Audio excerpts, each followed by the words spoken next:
আজকে আমি আমাদের মাননীয় প্রধান উপদেষ্টা প্রফেসর মোহাম্মদ ইউনূসকে উদ্দেশ্য করে কিছু বলতে আসছি। স্যার, আপনি আমাদের পরম শ্রদ্ধাভাজন। স্বাধীনতা যুদ্ধের পরে দেশের সবচেয়ে কঠিন একটা সময়ে আপনি এই দেশের হাল ধরছেন, কোটি কোটি বীর জনতার ইচ্ছাকে সম্মান জানায়। আপনার সাফল্য এই দেশের আপামর জনগণের সাফল্য। আমাদের প্রিয় মাতৃভূমি বাংলাদেশকে একটা স্বাধীন, সার্বভৌম এবং গণতান্ত্রিক রাষ্ট্র হিসেবে পুনঃপ্রতিষ্ঠিত করতে হলে আপনার সফল হওয়া ছাড়া আমাদের সামনে কিন্তু আর কোনো বিকল্প নাই স্যার। আমাদের পবিত্র অঙ্গীকার হচ্ছে আপনার সাফল্যে সর্বতোভাবে সহায়তা করা।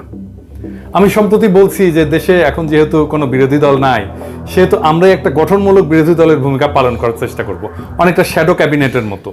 আমরা আপনার সরকারের ভালো কাজগুলির প্রশংসা যেমন করব, তেমনি ভুল ভ্রান্তিগুলো অকপটে তুলে ধরব।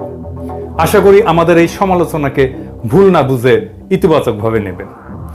এই কথাটা এইভাবে বলার দরকার ছিল না, কিন্তু বলতেছে এই কারণে যে দুঃখজনক হলো সত্য, এই দেশে সমালোচনা সহ্য করার সংস্কৃতি এখনো তৈরি হয় নাই। আপনি এই ব্যাপারে পথ দেখাবেন বলে আশা করি। প্রথম ঘটনা হলো মুক্তিযুদ্ধের পরে শেখ মুজিবের দেশে প্রত্যাবর্তন। অবিভক্ত পাকিস্তানে বাংলাদেশের গণতান্ত্রিক সংগ্রামের নেতা ছিলেন শেখ মুজিব, এটা ইতিহাস স্বীকৃত। কিন্তু মুক্তিযুদ্ধের নায়ক কিন্তু তিনি ছিলেন না।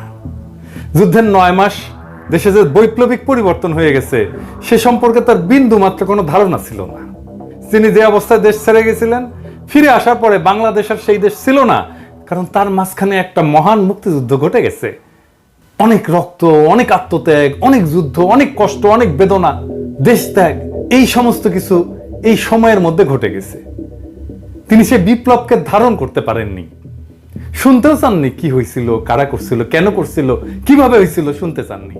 কারণ তিনি বিপ্লবকে ধারণ করতে চাননি, কারণ তাতে তার ভূমিকা ছিল না। ফলে তিনি চড়ে বসছিলেন উল্টো রথে, এবং এই উল্টো রথে চড়ে বসাটাই এদেশের মানুষের জন্য এমনকি তার জন্য করুণ ফলাফল বয়ে আনছিল। আমরা সবাই জানি, এটা একটা কঠিন সত্য। আপনি স্যার কিছু মনে করেন না, এইটার সাথে আপনারও মিল আছে মুজিবের এই ঘটনার সাথে। আপনি কিন্তু আমাদের দ্বিতীয় মুক্তিযুদ্ধের নায়ক না, নায়ক আমাদের বীর ছাত্র জনতা। শেখ মুজিব অবিসংবাদিত ছিলেন বলেই 72-এ সবাই তাকে অন্তরের সাথে বরণ করছিল। আপনি সর্বজন গ্রাহ্য বলেই দেশবাসী এবার আপনাকে চাইছে।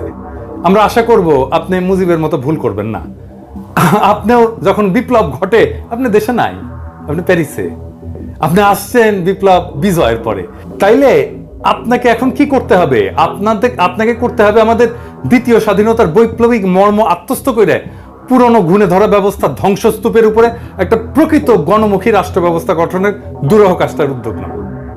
এদেশের মানুষের উপরে বারে বারে চাপায় দেওয়া হয়েছে গণতন্ত্র, রাষ্ট্রবিনাশী, স্বৈরশাসন এবং ফ্যাসিবাদ, যা কেবল জনগণের সকল অধিকার হরণ করে একটা প্রবল দুর্নীতিগ্রস্ত ব্যবস্থাই চালু করেনি, তা এদেশের স্বাধীনতা, সার্বভৌমত্ব, আঞ্চলিক অখণ্ডতা বিপন্ন করছে।